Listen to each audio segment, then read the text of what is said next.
Hola, hoy nos metemos de lleno en la sala de máquinas de nuestro cuerpo, el corazón. Vamos a ver cómo dirige todo el tráfico sanguíneo. Analizaremos cómo gestiona ese flujo vital, y hablaremos de conceptos como el gasto cardíaco y el retorno venoso. Para ello nos basamos en unos extractos clave del capítulo 20 de un texto de fisiología, que se centra justo en esto, en el gasto cardíaco. Y la gran pregunta que vamos a intentar responder, basándonos en este material, es ¿quién manda realmente aquí? ¿Es el corazón el que decide? ¿O son los tejidos los que le dicen lo que necesitan? Vamos a explorar esta dinámica. Vale, empecemos por lo básico. ¿Qué es exactamente el gasto cardíaco? Que a veces se llama GC. Pues de forma sencilla, es toda la sangre que el ventrículo izquierdo, bueno, que el corazón en general, bombea hacia la aorta cada minuto. Todo el volumen por minuto. Y su pareja de baile, digamos, es el retorno venoso, el RV. Exacto. Es la otra cara de la moneda. Toda la sangre que vuelve al corazón desde las venas en ese mismo minuto. Y lo fundamental, como decías, es que en un sistema sano, tienen que ser iguales. GC igual a RV. Es un circuito cerrado. Vale. Exacto. Es un equilibrio clave. Si quieres una cifra, un adulto sano, en reposo, tranquilo, mueve unos 5 litros de sangre cada minuto. Más o menos. ¿5 litros? Sí. Pero claro, ese número absoluto no nos dice mucho si comparamos a alguien muy grande con alguien muy pequeño. Claro, no es lo mismo. Por eso usamos el índice cardíaco. Simplemente dividimos esos litros por minuto por la superficie corporal en metros cuadrados. Ah, vale, para estandarizar. Eso es. Y el promedio suele rondar los 3 litros por minuto por metro cuadrado. Es una medida mucho más útil para comparar. Y un dato, bueno, interesante, es que este índice tiende a bajar un poquito con los años. O sea que con la edad el corazón se vuelve un poco menos... O quizás las demandas bajan o la eficiencia cambia un poco. Sí, tiende a disminuir ligeramente. Y luego, claro, hay factores obvios que dictan cuánta sangre se necesita mover, ¿no? El metabolismo de cada uno, si estamos corriendo o durmiendo la siesta. Claro. La edad, el tamaño corporal, todo eso ajusta a la demanda que el corazón debe satisfacer. Y aquí es donde el texto que manejamos introduce una idea que a mí me parece fascinante. Casi, bueno, va contra la intuición, ¿no? Ujú. Uno piensa en el corazón como el gran músculo, el jefe, pero el material dice que el control principal del gasto cardíaco no está tanto en el corazón, sino en la periferia, en lo que pasa fuera, Sí, sí, es una idea central. y que la clave de esto es la famosa ley de Frank Starling. Totalmente. La ley de Frank Starling es un pilar. Describe una propiedad increíble del propio músculo cardíaco. Lo que viene a decir es, cuanto más se llena de sangre el corazón cuando está relajado, en diástole, más se estiran sus fibras musculares. ¿Como una goma elástica? Exacto. Y cuanto más se estiran, siempre dentro de un límite fisiológico, claro, con más fuerza se van a contraer en el siguiente latido. Esto significa que el corazón tiene una capacidad asombrosa para bombear de forma automática toda la sangre que le va llegando. Si llega más, bombea más fuerte para sacarla. Es como si obedeciera a la cantidad de sangre que recibe. O sea que, en gran medida, el corazón simplemente se adapta a lo que le mandan los tejidos a través del retorno venoso. No tiene mucho que decir al respecto por sí mismo, en condiciones normales. En condiciones normales y dentro de sus límites funcionales, sí. Su función principal es responder a ese retorno. Es un mecanismo de autorregulación, muy eficaz. Impresionante. Pero ojo, no está solo en esto. Hay otro reflejo que le echa una mano, el reflejo Bainbridge. Ah, el Bainbridge. Sí, este se activa si la presión sube en la aurícula derecha porque está llegando mucha sangre, mucho retorno venoso. La respuesta del reflejo es Frame. acelerar el corazón, Aumenta la frecuencia cardíaca. para ayudar a moverla. Exacto. Es una forma de ayudar a gestionar ese volumen extra y evitar que la sangre se acumule, que se atasque, digamos, en las venas. Entendido. Entonces, si unimos las piezas, podríamos decir que el gasto cardíaco total es como la suma de lo que piden todos los rincones del cuerpo, todos los tejidos, en cada momento.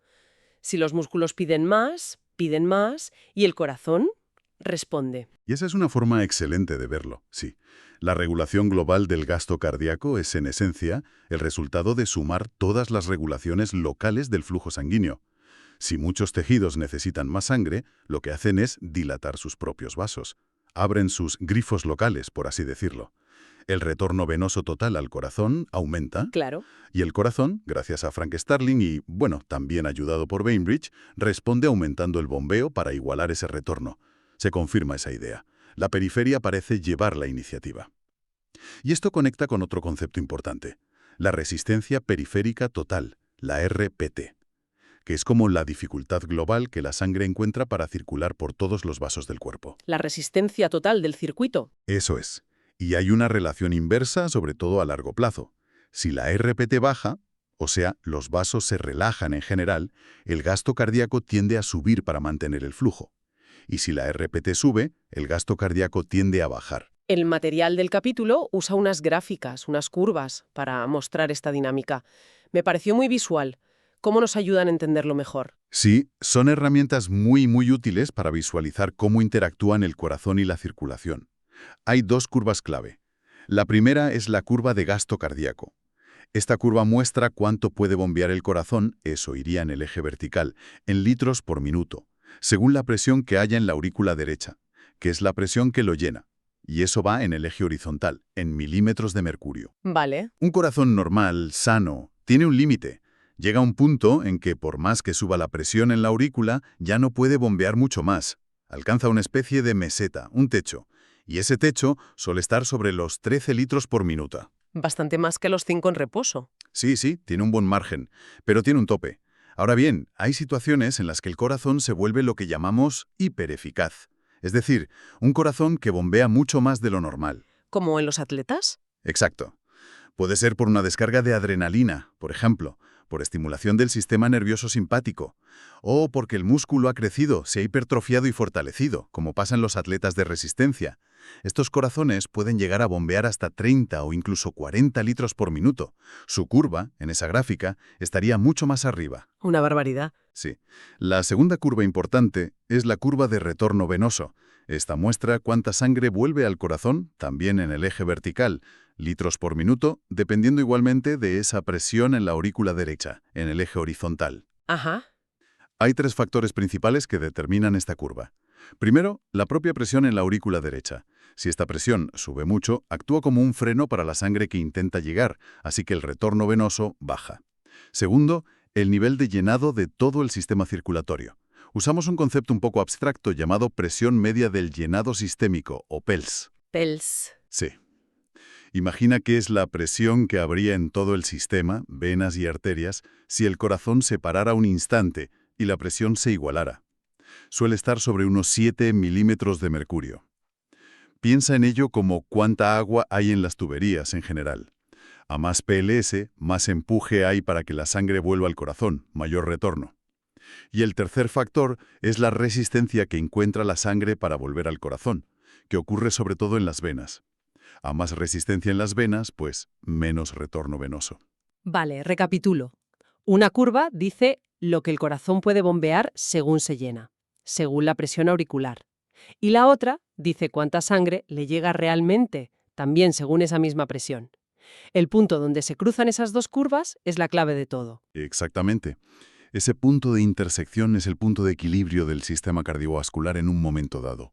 Nos dice cuál será el gasto cardíaco real y cuál será la presión real en la aurícula derecha en esas condiciones específicas.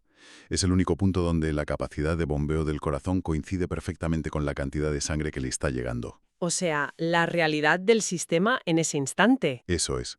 Y lo interesante es que si algo cambia en el sistema, imagina, hacemos una transfusión de sangre. Eso aumenta el volumen total y sube la PILS. La curva de retorno venoso se desplaza hacia arriba y a la derecha. O imagina un susto, que activa el sistema simpático. Eso hace al corazón hipereficaz, así que la curva de gasto cardíaco se desplaza hacia arriba. Y el cruce cambia de sitio. Exacto. Una o ambas curvas se mueven, y el punto donde se cruzan se desplaza, estableciendo un nuevo punto de equilibrio con un nuevo gasto cardíaco y una nueva presión auricular. Estas curvas nos permiten predecir cómo responde el sistema a diferentes cambios. Es una forma muy gráfica, sí, de entender cómo se ajusta todo. Ahora, si este sistema tiende al equilibrio, ¿qué situaciones lo desbaratan? El texto menciona